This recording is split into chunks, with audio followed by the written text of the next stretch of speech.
Salam sejahtera, salam sehat bagi kita semua. Sudah sejahtera, sehat lagi. Haleluya. Saya kira inilah yang menjadi kerinduan setiap orang percaya. Sejahtera dan sehat. Puji Tuhan. Sebelum saya bacakan firman Tuhan, kita berdoa dulu sebentar.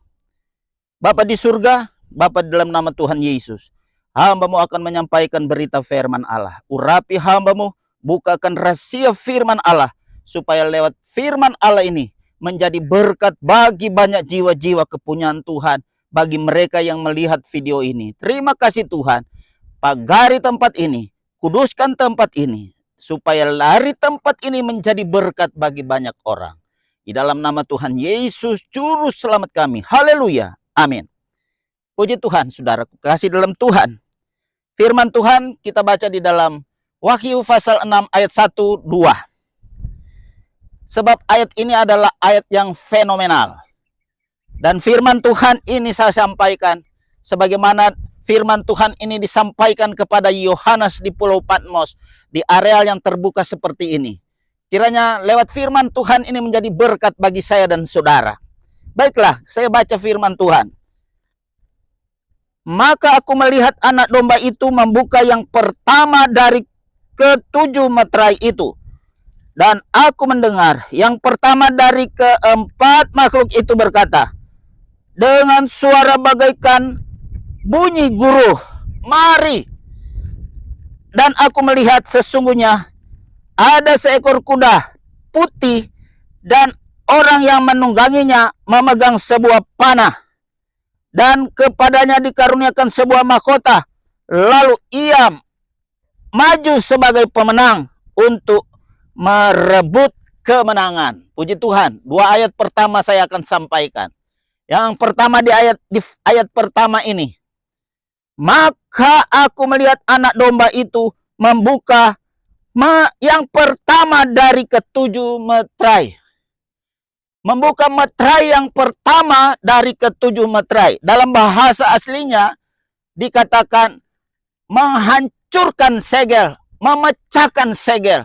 Artinya apa yang ditutup, dibungkus, dimeteraikan, dikunci, digembok, dibukakan oleh malaikat. Berbanding terbalik dengan kitab Daniel.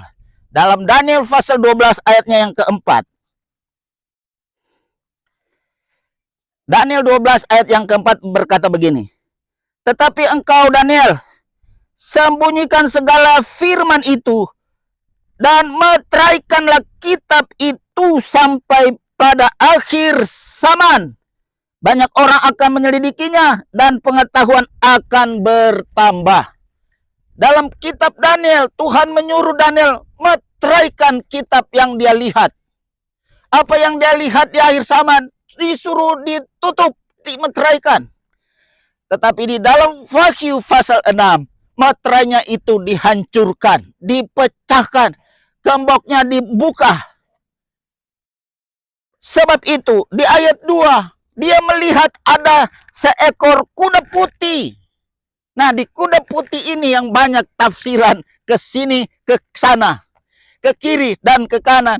Ada yang bilang sebagai antikris, ada yang bilang sebagai penginjil. Tetapi ini tidak perlu ditafsir lagi, ini sudah benar kuda putih.